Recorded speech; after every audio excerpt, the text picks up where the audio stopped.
Okay, so let us begin by acknowledging where we are. So I invite you to notice your breath to help you become present to your ability to take notice. And for some of us, that will mean we close our eyes, and for some of us, we leave them open and we gaze around the room if that's available to us. And perhaps you notice that your breath naturally already deepens, or maybe we're just paying attention to its rhythm. In Australia, where I live, we have a practice that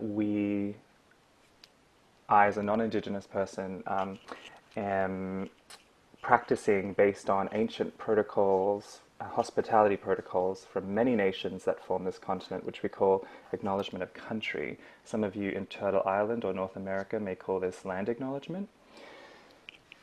So this is where we all take a moment to remember that almost all of us are sitting in a place that is impacted by colonization and empire. So that would be relevant to us all. I know some of us are in Britain and Iceland and various parts of North America, South America, Australia, Aotearoa, Indonesia. So all of those places are touched by colonization and empire. Let's begin with that noticing. And then I invite you to drop through that and remember that the land is more real than all of that. Those impacts are incredibly real, and the land is very, very real. And in noticing the land, let us, where it's relevant, remember who the original peoples are, not as some faraway, distant idea, but as some present reality. Too often these acknowledgements talk about First Peoples in the past, when in fact First Nations peoples are resisting, are surviving, and co-creating and working out this issue and these issues in a big, big way. So bringing our attention to resistance, to works of liberation that come out of sovereignty of body, of land, of river, of mountain.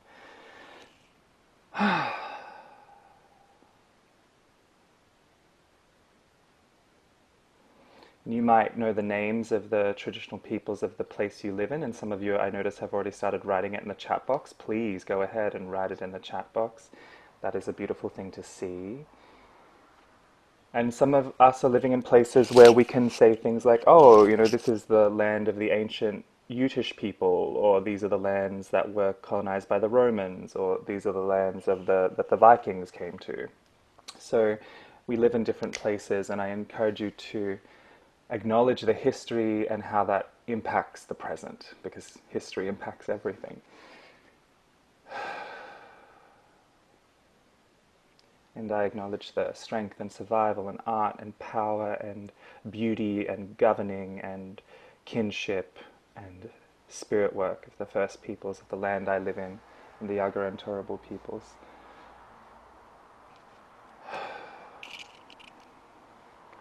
Okay. So, welcome to this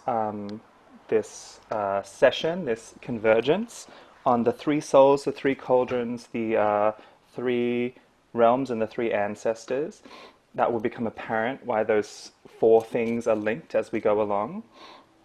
One of my favorite. Some of you are familiar, I know, with the three souls from maybe your involvement in. Maybe you practice or are inspired by Anderson Fairy or reclaiming, or maybe you practice wildwood witchcraft, or maybe you're connected to folkloric craft or folkloric magic, and there are notions of this triplicity or multiplicity of the soul in so many traditions and so many cultures across the world. In fact, it's more common to have an understanding of a multiplex or multi-layered soul, or many, many souls, than it is to have this idea of one soul, which is quite a Christian idea, really, and probably more of a Protestant idea. In fact, there are some languages that don't have a word for what we now call soul, and certainly there are cultures that had to borrow that word from other languages that had created that word for themselves. Just like the word religion. That word is often has to be constructed for primary and intact cultures when they meet other cultures that bring that concept. So one of my favorite things about the three soul cosmology and experience is that for me it reminds me that this one, what we call the body, is the tip of the iceberg. The part of me that my five senses can perceive, but it's, as William Blake had also written about, it's only the tip of the iceberg, and it drops much deeper than that. So that reminds me that body is a broader, deeper, wilder, and wiser concept than we are taught in a Oh no, one more. post. Sorry, I just had to mute someone. In a post Cartesian split world. So, for those of you who are not familiar with that idea, there's this notion carried on by some people where there's this essentialist spirit and kind of essentialist body. And in many Christianist or kind of Protestant Christian ideas, there's this idea that body and matter is a fallen state of grace, and that it is not sacred and holy in and of itself. Whereas the triple soul actually is a way of looking at this one, or what we call the body, in a really complex, beautiful way that allows us to draw on other capacities that we might call psychic or etheric. And if we think about the idea that Victor Anderson, who was one of the I guess founding chief or grand master of the fairy tradition, he spoke about the physical as being the form and the shape of something, and the spiritual as being the quality of something, if we want to get into that idea in a more kind of holistic way. So the three souls that I'm going to be referring to today, I'm going to be using the language of fetch, breath soul, which is also called talker, and I'll get into that a little bit and why I don't call it that, and the God soul. But again, there are many names for these souls, and I'm going to reference different cultures and their folkloric ideas and their myths about these souls. Certainly, my kind of research and my study really focuses in on like Western and Northern Europe, and those particular understandings. So that's mainly what I'll be talking about. Although there's some Mediterranean ideas in there as well. So, as well as this, there's the three cauldrons, letting more people in, which are mainly spoken about, at least in the witchcraft that I work with, through an Irish magical lens. And there is this poem, which I'll be referencing today, which is often called the Cauldron of Posey, which is credited to an unnamed poet from the 7th century, but it's referenced in texts in the 11th and the 16th century in Ireland. And the Cauldron of Posey has been translated several times now. The translation that I really like is by Erin Rowan Laurie, who is a Celtic Reconstructionist. And that translation is quite beautiful. And so I'll be using their language quite a bit, which is that there's a cauldron of warming or incubation, that there's a cauldron of motion or vocation, and that there's a cauldron of knowledge or wisdom. So that's what I mean by three cauldrons, which we'll get into. The three realms, most of you would be familiar with, in kind of post-Michael Harner shamanic language. It's often referred to as underworld, middle world, upper world, which is, I guess just an English way of talking about these things, especially this idea that, there's a tree or a pillar or a world mountain and we go up and down, we spiral up and down, which is a strong idea in many cultures. Certainly also in yogic and tantric traditions, there is this idea of that, that below, that middle, and that above. Certainly also in Greek cultures as well. In Celtic cultures, it gets a little bit more confusing, or I would say more fey, because this idea of an underworld certainly seems to crop up in some versions of Celtic myth, or Welsh myth, or Cornish myth, or Scottish myth, or Irish myth. But there is also this idea of the other world, or Annwn, in Welsh, which is not necessarily always below either, right? And then, of course, in the many of us would be familiar with land, sky, and sea, which is this Celtic poetry that I really love, and that's my preference. Land, sky, and sea is how I prefer to kind of orient to this. Again, because it's using language that presences me in this sacred reality. I can look up, I see the sky, I'm on the land, I can have an experience where I walk up, to the beach, to the shore, and see this sea, which for many people is the underworld, is this primordial landscape that is terrifying and unknown, from which wealth comes. There's a lot of ideas about the underworld being a wealthy place. Certainly, the Pluton, a title also given to Hades, is like the wealthy one. The one who brings riches. And if we consider when we plant seeds in the earth, there's this beautiful mystery and darkness and contraction and moisture, and it grows and offers us, our food, either whether it's cultivated or, wild food, so to speak. So the underworld is a place of, generation and beautiful darkness and wisdom, and also light. A lot of cultures will talk about there being light within the earth, a luminous quality where the gentry and the she and the good ones are as well. And so sometimes we will have an experience with those people in the underworld, whereas in the upper world we might be having experience with deified ancestors or the old gods who, we've mapped to this cosmology, or seraphic beings or watchers, or devas or starry people. And sometimes those words all mean the same thing, and sometimes they're very distinct. And then the middle world, or Middle Earth, as Tolkien made really popular, and that comes from a very Germanic understanding. The Middle Earth, the middle world is Midgard, is here we are, we're in it, the world of humankind. And again, I love this way of talking about cosmology because, again, I'm presenced. This language reaffirms that I am an embodied, present animal. And the three soul language helps me to explore myself as someone who might be coming from those three realms and have within me distilled pieces of those three realms that I carry in this life. So I might have within me a part of me that's of the underworld. And I might say that that's my fetch, that it comes up from the red river of the ancestors of my blood, and I carry this animal spirit, this sticky one, this primal soul, this animal soul, this child self, as Starhawk called it, in the Spiral Dance. And then we come up and we have this breath soul, this middle soul, also sometimes called the talker or the walker on the land.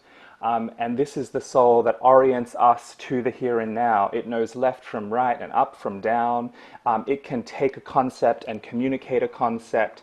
And a lot of us will associate it with the aura, which in Latin means breath or wind. There are also concepts in Jewish mysticism that talk about a multiplex soul. As far as I understand, there are 5 levels of that soul, and I don't know enough about Jewish mysticism to talk about that, but I can reference you to it. There is an amazing talk by a Gardnerian high priestess who's also a Jewish woman who lives in Ireland called Sophia Boan, and she goes through the 5 levels of the soul in Jewish mysticism or Kabbalah. And I will send you all that link because it's a public link that you can find on Facebook. And it's very enriching and nourishing. So then we have the 3 ancestors. So I had always had this kind of intrinsic knowing that there were different ways of looking at ancestors, and I was very fortunate to grow up in a family that consciously worked with them. It wasn't until I came to Reclaiming Witchcraft that I really saw this way of speaking about ancestors that was really held. Ancestors of blood, ancestors of land, ancestors of craft, which often we also call the mighty dead. And there are different witchcraft understandings of what the mighty dead are. Like I've heard from some of my elders that the mighty dead are those who were persecuted and perhaps killed for witchcraft. I've also heard that the mighty dead are those who walk forth from this life completely aligned, shining, darksome and whole, and almost like a bodhisattva from the Tibetan tradition can guide us and help us consciously from beyond the gates of death. And are almost like gods in a way, mighty in the halls. So I I feel very connected to this concept of the mighty dead. Like it's beautiful to me, and so I associate the mighty dead with my god soul or my daemon, which is a Greek way of talking about that idea of the little spirit that crowns me, that is connected to the great spirit. And for me, the reason I connect the mighty dead or the ancestors of craft or the ancestors of inspiration or the ancestors of initiation with my God soul is because it's because I stand on their shoulders, and it is by their lineage that I even know any of these things. So, so that helps me come to, a self-realization, or, you know, the ceremonialists would say conversation with my holy guardian angel, and to connect with my God soul in that lucid way. The ancestors of blood, I connect with my fetch, for reasons I kind of referenced before, but we'll go into them in an ecstatic way. And the ancestors of land, with my breath soul, with my aura, with this walker on the land, also called the talker, which I think is like one of the capacities of the middle soul. And the reason being is that here I am literally breathing in the ancestors of the land all the time. And that actually affects my middle soul. Wherever I am, like whatever place I am in the world, the ancestors of the land who form the sovereignty of that place, they affect me all the time as I breathe, literally. They are in my lungs, which brings me to the physiology of the cauldrons. They're not just some concept that exists like outside of the body, they are the body. All of this is the body. So the cauldron of warming or incubation is my pelvis. And certainly this is not original. Many people think this. The cauldron of vocation or motion is my rib cage. And the cauldron of knowledge or wisdom is my skull. And so if you are looking at a human skeleton, one will notice that there are 3 receptacles in the human skeleton, and that they are there to protect vital organs and really important pieces of us, like the brain or the lungs and the heart or the intestines. And these are totally manifestations of what the fetch is doing, of what the breath soul is doing, of what the God soul is doing. So if we, study chemistry or physiology or, physiology, we begin to realize, all these different ways of talking in concepts point to a similar reality. And so for me, one of the most exciting, as I said in the beginning, parts of this whole thing is that it presences me. It's not escapist. It's not fantastical. And it also connects me to this lineage of ancestry that speaks about the mysterious nature of who we really are, and talks about us in ways that are humbling and elevating. Human mammals, we're primates, we're animals, yes, and we have other parts of us. We have other than human animal parts of us too. And the fetch will often appear in dreams or otherworldly trances, or even to people in waking life who are very sensitive, will appear in an animal form. And some of us will also see or have experiences with birds or creatures of the earth or the water in a way that reminds us of our own fetch. And sometimes, of course, the fetch can manifest in multiple ways. There is a concept in Germanic cultures. This is a great book, by the way, if you want to understand more about Nordic and Germanic dead and soul. There is a concept in Germanic folklore of the hammer, which is like a skin. It means skin. and so we have these skins inside of us, and they can show up in different forms. There's also a concept, hugur, which is often breath or wind. Again, very cognate with this idea of the middle soul or the breath soul. And there is also another concept, and I find this hard to pronounce, Fjolgia, which a lot of people say is the origin of the word fetch. Now that is contested, because the word fetch shows up in Irish folklore quite a bit. It also shows up in Northern English folklore and sometimes Scottish folklore, but in Scotland they're more likely to say wraith, right? And that's a term that also appeared, by the way, in the spiral dance, because Victor Anderson at the time would teach different people different words, I think based on what he could perceive of their ancestry or their interests. And I think that's very clever and very cunning. And so the fetch, I like that. I'm of Irish descent, and I happen to think it's a really beautiful, bizarre word. But it could either come from two places, academics say, which is Fjolga, which is that Nordic word which means follower, and it's like it comes in an animal form. Some people say it's always feminine. Interesting again, and that it follows us, and that it's also related to our afterbirth. So that's an interesting point. And then fetch is a term used in Ireland up until a certain point where people would see someone's double, right? Like someone is like walking around and they're like, that person shouldn't be in that field. They're at home very sick. Um, and often seeing someone's double or seeing a doppelganger or seeing a fetch was actually not a great thing because it often meant, like it was often an omen of their death. And if we understand what the fetch is, we begin to think, oh, yes, if that thing is just flying around, walking around, it's probably not great right now, especially because most people are not considered in traditional societies to have the ability to lucidly move like that. In fact, those who do are considered suspect and are usually witches, right? And those who can just wander around like that are usually sorcerers, spirit workers, witches. And there are references in Nordic texts, for instance, of Odin blasting witches out of the sky, and like ruining their skins. Because he doesn't want, like, for some reason in these texts, he's having a bit of a time with them, and there's a tension perhaps between him and witches. Who knows? But there's all these extant pieces of fragments of lore we have. So that's some of, still adding people. That's some of what interests me about all of this, and for me, when I go through the exercise I'm about to take you through, and then we're going to break it down, it's a way of reminding myself that I'm a grounded, embodied being, as I've already said, and that I'm a multiplex being, and that I, as a witch and a spirit worker, can actually hone in and concentrate on different parts of my soul or my different souls and work with them etherically and exercise these muscles and become more proficient in spirit flight, in oracular work, in just being a more sensitive being.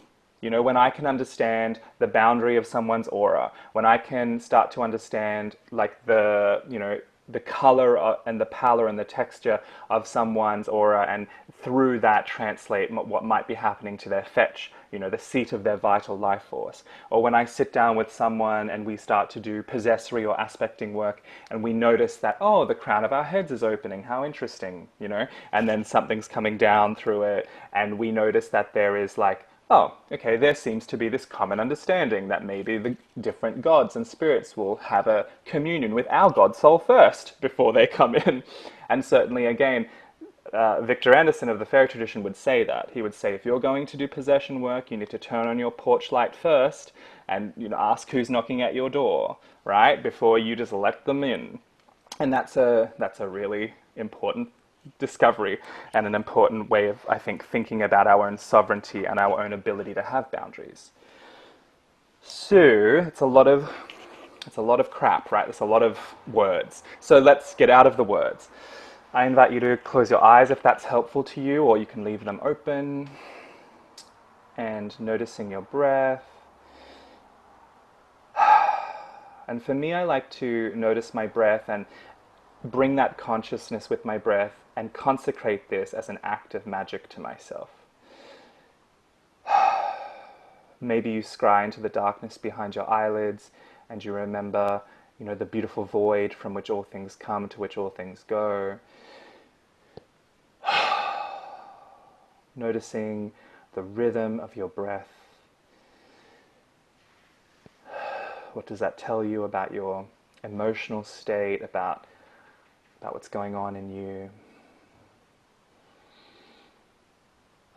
If you notice that you are a little bit anxious or nervous, I encourage you to spend longer with your exhalation. And try breathing out of the mouth, if you can. You don't have to. You can also breathe out of the nose, of course. For me, I like breathing in and out of the mouth when I'm alone in my own house because more air gets in. But some of us will need to do that through the nostrils. So follow what you need to follow.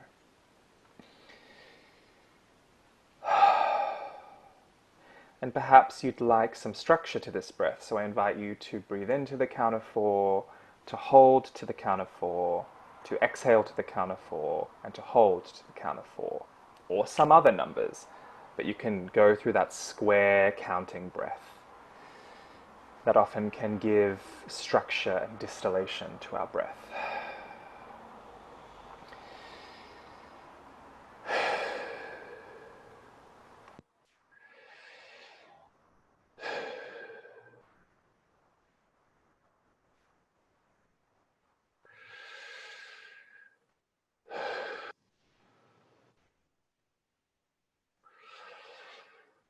And bringing your attention perhaps down to your coccyx, your perineum, your genitals, your beautiful legs, your beautiful feet, and feeling perhaps how they can become like roots or a column or tendrils that drop and anchor you in the living earth.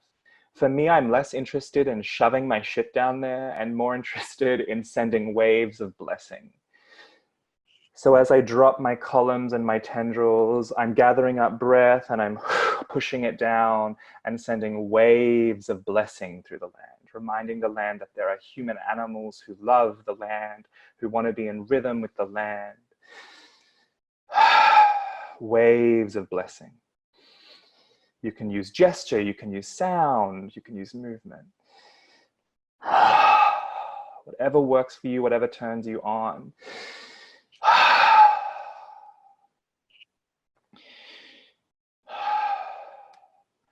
And then I invite you to bring your attention to your pelvic bowl, and maybe you tip it up and down if that's available to you, or maybe you bring your hands and you touch it if you can, or you just place your hands on that part of the body.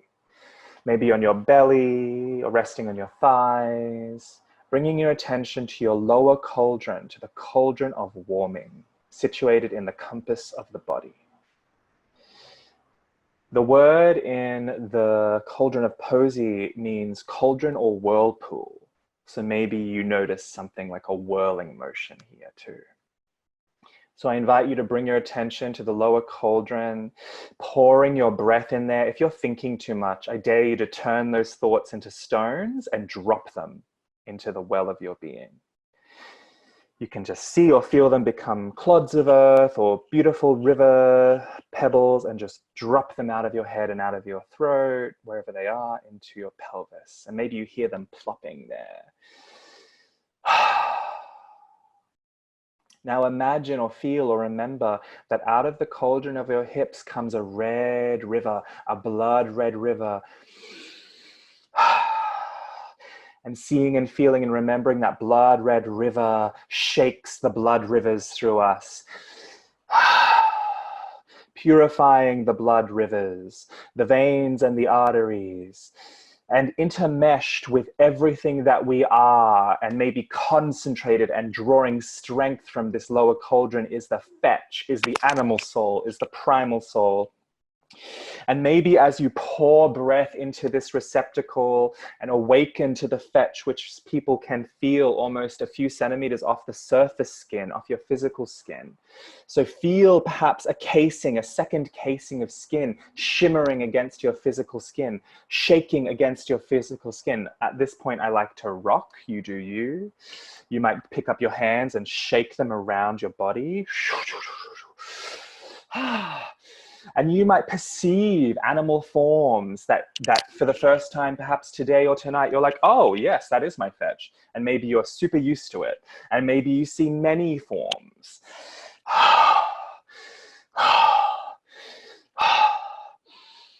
And imagine that when you breathe in, you invigorate your fetch. And imagine when you breathe out, you bless the ancestors of your blood. And not just one or two of them, but the entire streams of lineages. So this is also ancestral repair work. Sending breath through time, because the fetch doesn't care about time.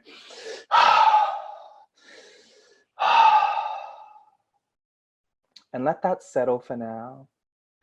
And I invite you to imagine that you are climbing up your bone ladder, vertebra by vertebra, up your spine. You're climbing clickety-clack, up your bone ladder, clickety-clack, into your rib cage. And at this point, if your eyes are closed, I actually want you to open them if you can. So look around, because the breath soul is for this world. We take the breath in when we're born, we give it back.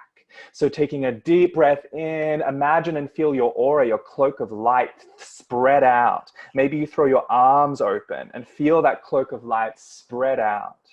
Maybe you hold those arms as far as you can and you can feel your aura perhaps. Another way to test where the edge of the aura is today is to take a deep belly breath and breathe out of the mouth. And you hold up your hand in front of your mouth and you'll feel the breath. And you'll keep holding it back and back and back until you can't feel it anymore. And there's a distinction between that, the breath body. And so our eyes are open, hopefully, and we're looking around and we're feeling the rib cage, the middle cauldron, often called the cauldron of motion or vocation. We're breathing here. I like to see and feel it golden, but for you it will be different. Maybe you feel a wind or conjure a wind to move through you, or maybe a breeze just came through your window. And as we breathe in, the middle soul is invigorated and cleansed and realigned with ourselves. As we breathe out, we bless the ancestors of the land. Ha! Ha! And feel how the middle soul is emanating out of this beautiful rib cage where the lungs are that hold the breath. May we protect our lungs. May our lungs feel fortified in these times.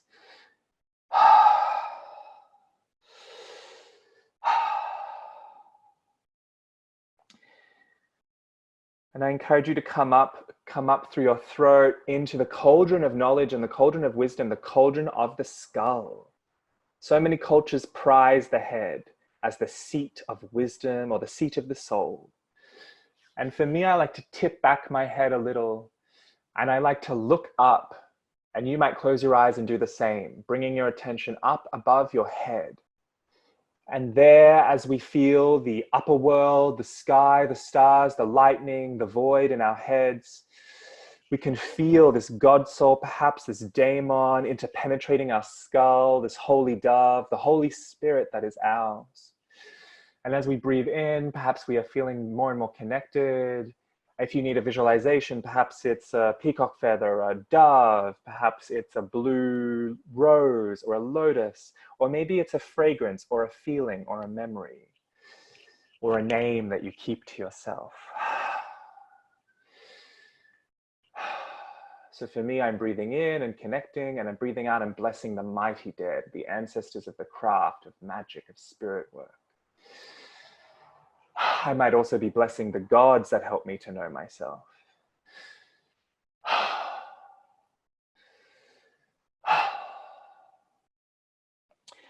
And then I invite you to bring your attention right back down to below you, where we sent those tendrils, that column, those roots.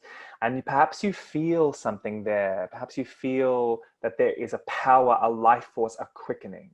And the thing about the fetch is it instinctively knows how to draw that in, so you don't even have to think about it. We drop our breath, the fetch draws it in. The middle soul, what some people call the talker, the breath soul, the walker on the land, it can actually consciously ask the fetch to do this. So you can just ask. You can even speak aloud. Blessed fetch, take in the life force. Whatever works for you, breathing it in, feel your cauldrons filling, feel your cauldrons filling, feel your cauldrons filling. And when you're ready, hold your head back and let go of a sigh or a sound or a breath. Ha! Give it to your God who knows what to do with it. Give it to your God who knows what to do with it. Give it to your God who knows what to do with it. And remember, this isn't something that's taking us out of our body. So presencing back in. I like to open my eyes to do that. You might do something different. Some of you will be totally familiar with this, and you'll have incantations and affirmations you'll now say. Others of us will keep silence.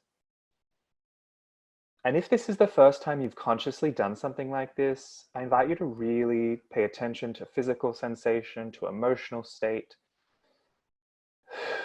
Maybe you're having an experience of visions, or you're hearing your gods more clearly, or your spirits.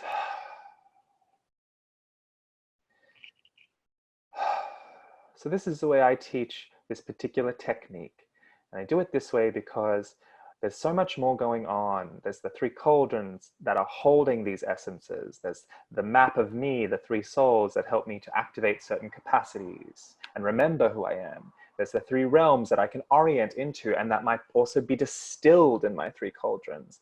And there's the ancestors who I can gift breath to. For me, this is an ecological map, an ecological experience. And when one has internalized this, it's really easy. For me, in the morning, I just do one breath. Like, that was a longer thing, right? Like, I just breathe in, breathe out for my fetch and my ancestors of blood and the lower cauldron. Breathe in, breathe out for my middle soul and the ancestors of land and my middle cauldron. Breathe in, breathe out for my my god soul, my upper cauldron, my mighty dead. And then I do what is called the Ha breath, which is an Anderson Fairy technique. And is rooted, I believe, in a concept coming out of Hawaiian mysticism, perhaps. And certainly that idea of giving breath with that sound or a cry of exaltation is familiar to most of us, however, who do ecstatic work, right? There's this cry that happens, there's a sound that happens when we are connecting, for some of us, with the infinite. There's this sound. And of course, sound affects things. And for me, it's a ceiling. Other people will, take a sharp breath in and blow. There's some people who blow, and it's more silent than ha, right? And whatever works for you. Some people won't do that at the end. They're more into touching the three cauldrons again and feeling them. Yay! So thank you for sharing in that practice. For me, I do that every day, sometimes 5 times a day. And the reason for that, though, is because I'm often on Zoom taking other people through that. And when I'm taking other people through that, I do it because why not? And for me, I can do that in the shower. I can do it when I wake up because it's super simple. I can do it in front of my altars. I can do it walking down the road with my eyes open so I don't trip over. And again, it's a grounding practice. It's an alignment practice. Victor Anderson, I'm quoting him a lot because he is one of the foremost witchcraft teachers in the modern era who actually spoke about this. Victor Anderson often said that everyone should know how they're made. Everyone should know how they're made. It is important. So that's, of course, why, this is free, right? Like, this is not a class that I'm charging for, because everyone should know how they're made. And it's really important, I think. And for me, I remember when I was first introduced to it with this language, with this poetry, I just felt so activated and so opened. And so it was so obvious to me as I heard it, right? I was like, this isn't some foreign concept I'm layering over myself. This is really intrinsic and really real for me. Also, when I first taught these techniques to people, I have observed many things. I have observed people have entire body orgasms when they do this for the first time. I have observed people start crying. Oh, thanks, Vicky. I have observed people break out into song or go really silent when they first do it, right? And then it just becomes, a part of who we are and a part of remembering, literally remembering who we are. Some people will say, well, if I'm a powerful witch and I did that alignment, shouldn't my souls always be aligned in theory? And I'm like, I don't know. Like, look, we should always be practicing. And often people are perceiving that they're tired, that they're exhausted from living in this capitalist, industrialist world that asks us to, value our productivity, and that asks us to compromise our values when we go to the polling booth, and asks us to do all kinds of things that we have to do in order to hold the forces of domination and coercion at bay. And so for me, the alignment is a way to be more viscerally, lucidly aware of all my options. Cora Anderson, Victor Anderson's beloved and wife, She often spoke about how when we have the three souls straight within us, she would use that language, which she just meant, aligned. When we have the three souls straight within us, that we can ask for anything and it will be given to us. And so this is very powerful magic, right? So if we're doing any kind of magic as well, for me, I always will do a quick alignment or maybe a long alignment, depending on how I'm feeling. And I need to check in with my three souls to make sure that the thing that I am doing is in alignment with all three souls. So you've obviously probably heard about the threefold law. I have really no comment on that because I'm not a Gardnerian witch, right? But the threefold law is often talked about as this idea that, I'm going to have to close whatever that is, go away. The threefold law is often talked about as having like a rebound effect, like, oh, if I curse someone, it's going to rebound on me.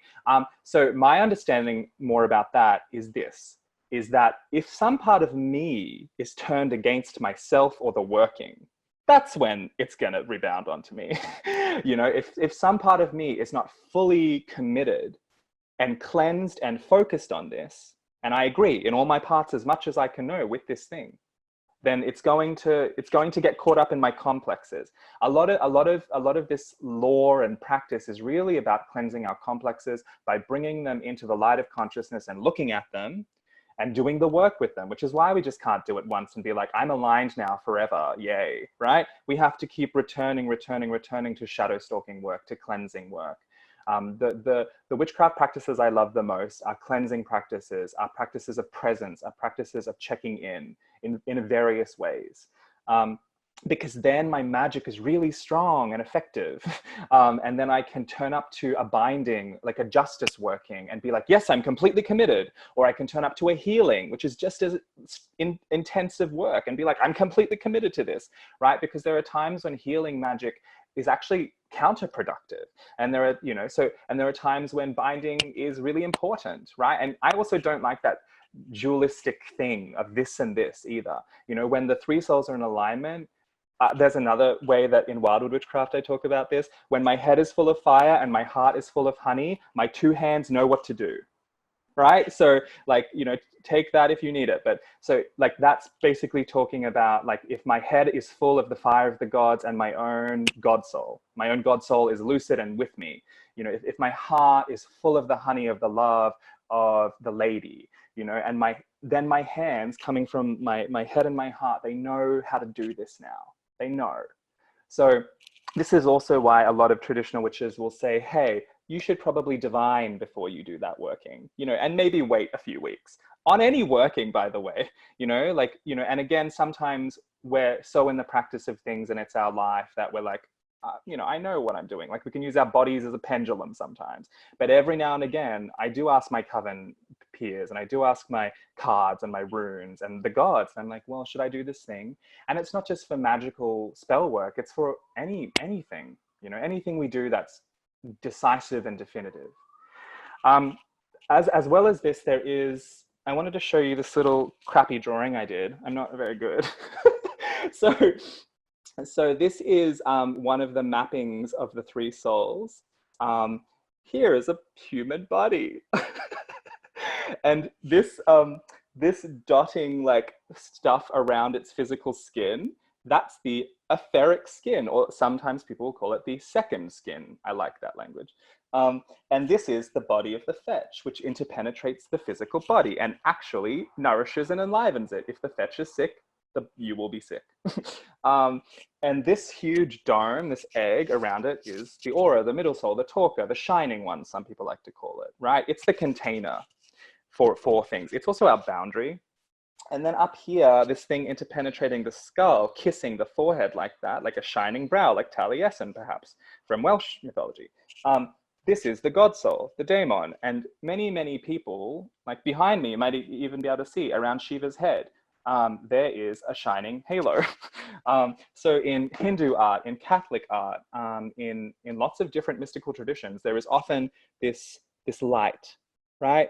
And again, so this isn't something that's left of center really for us who grew up with these images or even have psychic sensitivity. There's a pretty strong understanding of etheric skin, of an aura, and of some part of us that probably people call the spirit, right?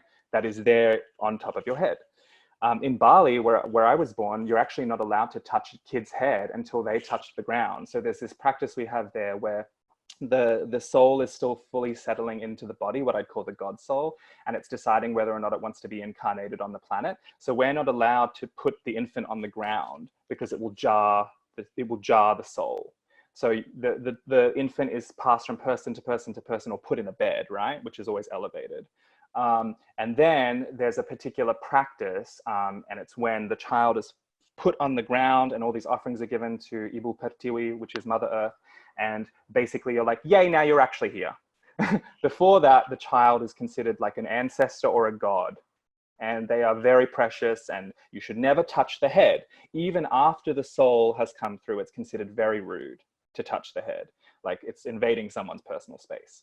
It's just not good to do, right? So good to know if you ever go to Bali or meet a Balinese person. So, and many other cultures are like that as well. Like you don't just like smack someone in the face, where it's precious, where we have all these like orifices, these sense centers.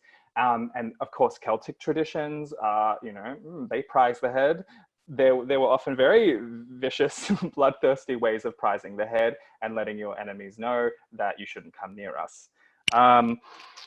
In the reason I showed you that picture is because I want to, in the Irish poem, The Cauldron of Posey, we are all born with a particular like formation of the cauldrons. I don't even know if you can see this, but notice that the cauldron of warming is always upright. Because if the cauldron of warming tips, if the cauldron of warming goes over, you will die. Like this is holding everything together, like the life force, the viscera, the vitality of our animal nature. Now, the cauldron of vocation, or the cauldron of also called motion, is always born on, like, is always on its side, almost like a satellite receptor. And if it turns over, though, which it can, in the Irish poem, it actually calls those people ignorant people. So if you have this cauldron born upright, which we all do, and then this cauldron down, which so this middle cauldron is often turned, it says in the poem, by joy or by sorrow, so by emotion. So if it goes down, there's a closed circuit, because nothing can get up to the top now. So that this is not a great situation for someone. Like this is probably where someone is racked by their complexes. They can't really see outside of themselves. They're probably very ill and very tired.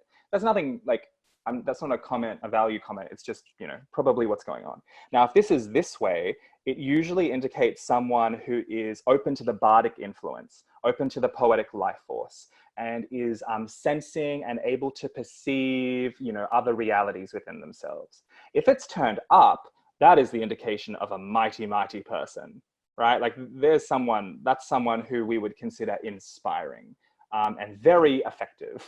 Now, the cauldron of knowledge, or the cauldron of wisdom in the head, we're born with it down, and we want to tip it. We want to tip it up.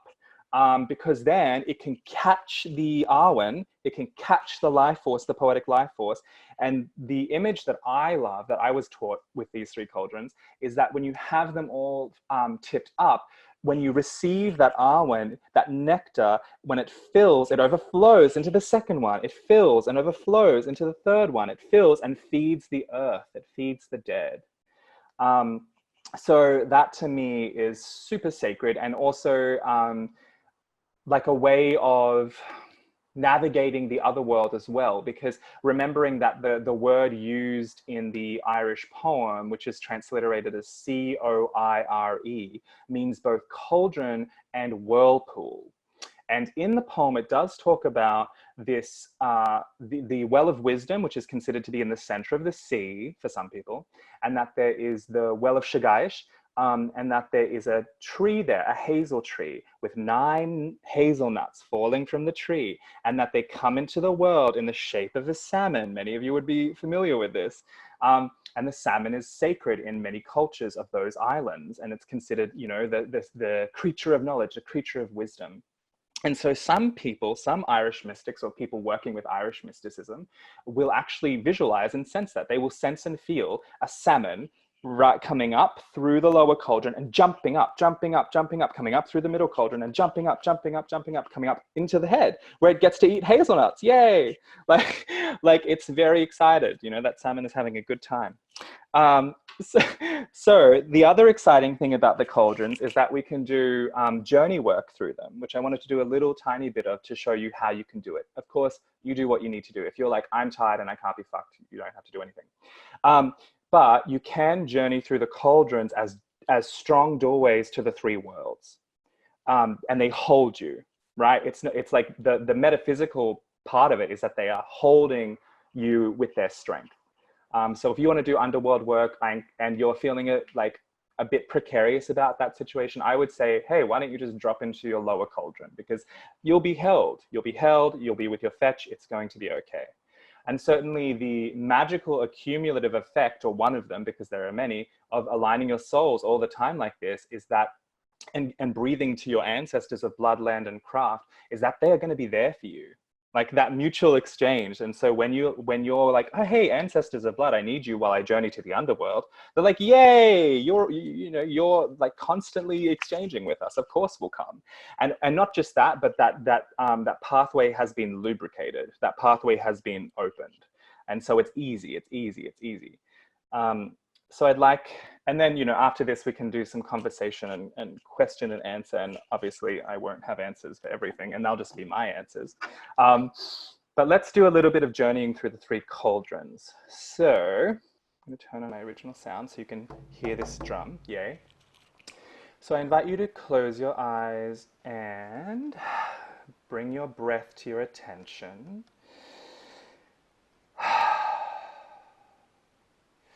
And imagine that you are a great tree or a great mountain or a ladder of light, whatever works. Maybe many things at once, because we're mystics, we're seekers, we're spirit workers.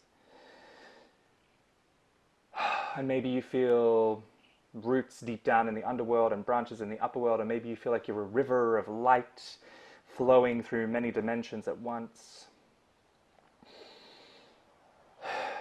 And I would like you to bring your attention, though, in the midst of all of this, to the firm solidness of your three cauldrons, to your pelvis, to your ribcage, and to your skull.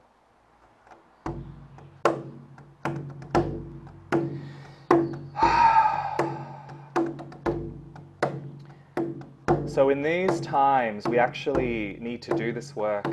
We need to go to the others. So I invite you to pick. Maybe you pick the cauldron of the underworld in your hips, or the cauldron of the middle world in your ribcage, or the cauldron of the upper world in your head. It's time to travel. So gathering your attention of your fetch, your middle soul, and your God soul. Asking your spirits for help, asking your ancestors for help. We need help. We need to have understanding and orientation and clarity right now. And perhaps also suggestion. So when you're ready, visualize or sense or feel one of these cauldrons open to you like a great portal. Open to you like a great portal. A portal to the underworld, perhaps through your lower cauldron. A portal to the upper world, perhaps through your upper cauldron. Or perhaps you expand out into the luminousness, darkness of the land through your middle cauldron. So with your breath and your wits, with your cunning and your love, flowing out, flowing out, flowing out, moving in, moving out, moving in. Go seeking, and go listen. Go listen.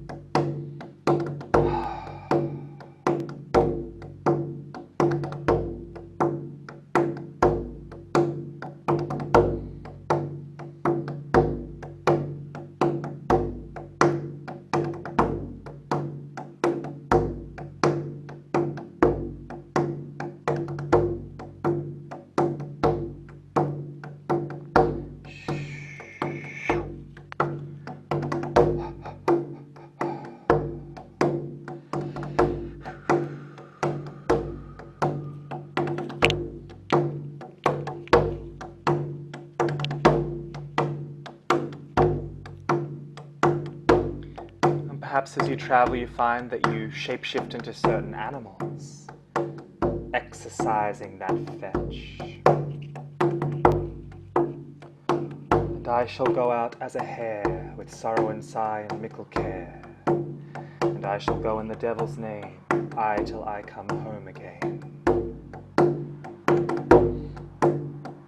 And I shall go out as a cat, with sorrow and sigh just like that. And I shall go in the lady's name, aye till I come home again.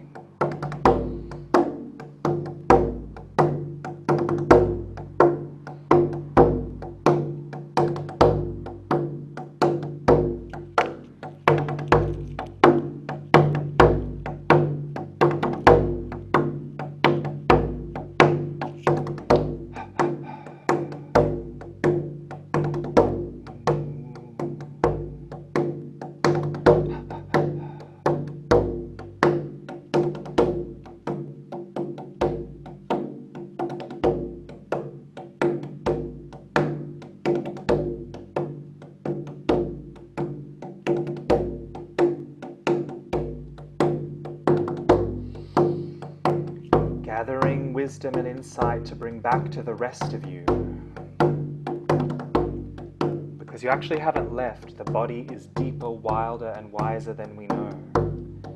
The body is deep, and we travel through and with the body. So bring it back to the rest of you when you are able. Bring the insights back as spells, as elixirs, as charms to enchant the air. If witches are not casting spells or speaking charms, what are we doing? With our magic, we can change things. We can draw boundaries and bind what is wrong. Bring back what you need to bring back. Each witch is like an immune cell in the body of the earth.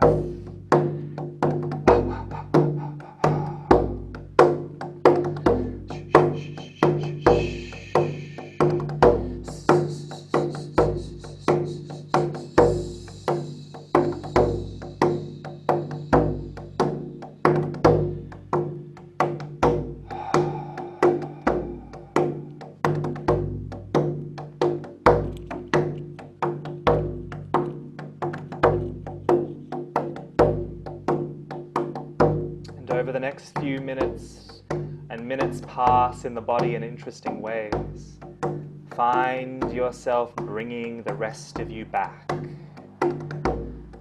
Knowing that you can return in your dreams, in your trances, in your journeys. Bring yourself back through the cauldron that you went through the doorway that you went through. Bring yourself back.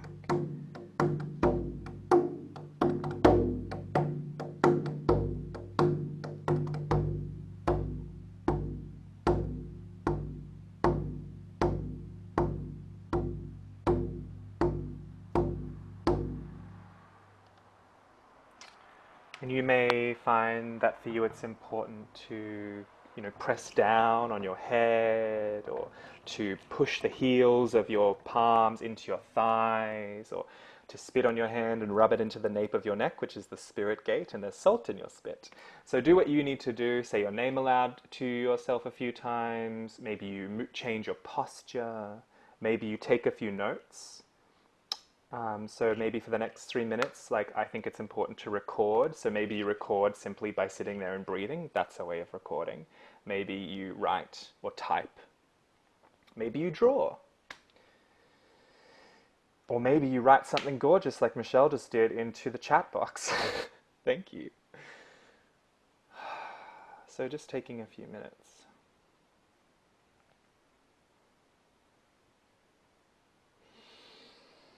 Yeah, I like that.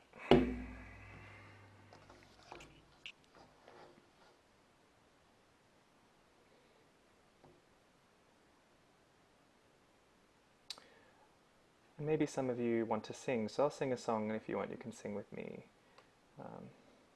We are of the body of the earth, The earth is of the body of the stars. We are stars that circle from life to death to birth. We are stars that circle from life to death to birth. On the same wheel we spin, into life and out again. One is many, many, one brewing in her cauldron. On the same wheel we spin, into life and out again. One is many, many, one brewing in her cauldron. I believe that's by Starhawk. Correct me if I'm wrong, someone.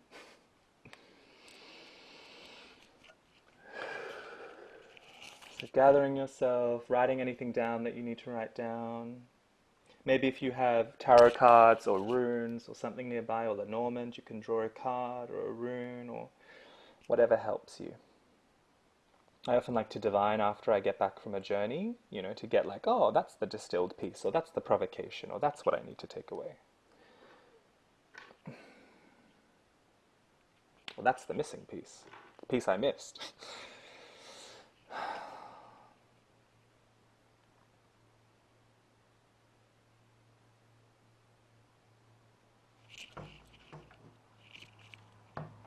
Yep, I'll just get them. I know they're on those lyrics are on right here.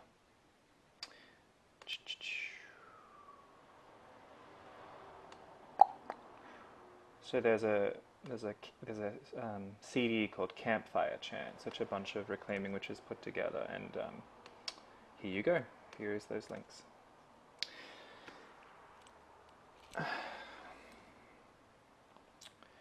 So what have we done? We have explored some of the pieces of the lore around the three souls. There's another piece about Isabel Gowdy that I want to bring in, so in a minute. And then we have talked about the three cauldrons a little bit, and about how, oh, let me give you the link to that, the translation to that. One of the translations, Erin Rowan Laurie's translation. So they are coming up in the chat box, so if you want to save them, copy and paste them, or take a screenshot of them, or whatever. What was I just saying? The three cauldrons and that lore, and how, we're born with the cauldron of warming upright. We're born with the cauldron of vocation this way. We're born with the cauldron of knowledge down, and how we're, as bards, as spirit workers, as magicians, as priestesses, we're trying to boop, boop, boop, boop, we're trying to tip them. The three great ancestors and the three great worlds, and of course, there are so many other cosmologies. There's the 9 worlds of the Nordic culture, and also I remember finding a reference to 9 souls, or 9 parts of the soul, in Anglo-Saxon mythology too. So there's a book called I think it's by Albert Alarickson. And it's, what is it called? Weird Working. It's called Weird Working. And in that book, he goes through the 9 parts of that kind of Anglo-Saxon understanding, which I remember when I was reading, he actually grouped into 3 sets. So he was like, here are 9 souls, and they're kind of in 3 sets, which pretty much corresponded to how I understand the 3 souls. So that was another interesting narrative. I know in Egyptian mythology, in Egyptian cosmology and metaphysics, they would have them too. I've heard that there are 7 or 9. I could be wrong. Pabs is here. He might know. They might know. So they're around. The Isabel Gowdy thing, and then we can drop in questions or talk, and because there's so much wisdom here. So I might not answer, and someone else might answer. The Isabel Gowdy was a very famous, infamous witch in the 17th century in Scotland. There is an entire book written about her. There are actually plays written about her too, but there's a very important book written about her by a scholar by the name of Emma Wilby, whose work I adore. So Emma Wilby has written three main books, scholarly books on witchcraft and shamanistic folk remnants. And her thesis around the witch trials and around the agency of the victims is super special. Like, she's like, look, we can go with this idea that they're all victims and they were all subject to this diabolical narrative of the Catholic Church or the Protestants or whatever, and certainly that is part of it. The pressure of torture is part of it. What's interesting about Isabel Gowdy's trial is there's no evidence of torture, and she just confessed, right? Like, we don't know fully how and why, but she was quite detailed in her confessions. And basically, Emma Wilby's thesis is that the victims of the witch trials were co-creators of the narratives, and that they drew upon the folk understandings of the soul, of the other world, and of spirits in how they spoke and answered these questions. So Isabel Gowdy spoke a lot about turning into a hare, spoke about going to the Downy Hills and partying with the Fairy King and Queen in the Hollow Hills. And she said she was terrified of that because they were terrifying, and which they can be.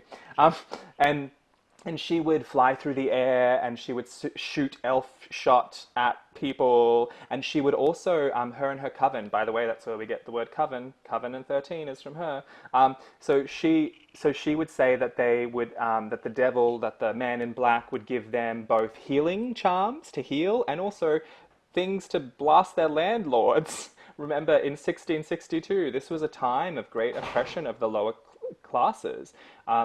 And not that that's much changed, but she was a woman of her time in a world where perhaps one of the only forms of empowerment and agency was traditional sorcery. And Emma Wilby's thesis is that, in fact, Isabel Gowdy probably was involved in some pretty powerful Scottish sorcery, and that studying those witch trials gives us a lot of insight into a peasant's understanding of the soul, for instance.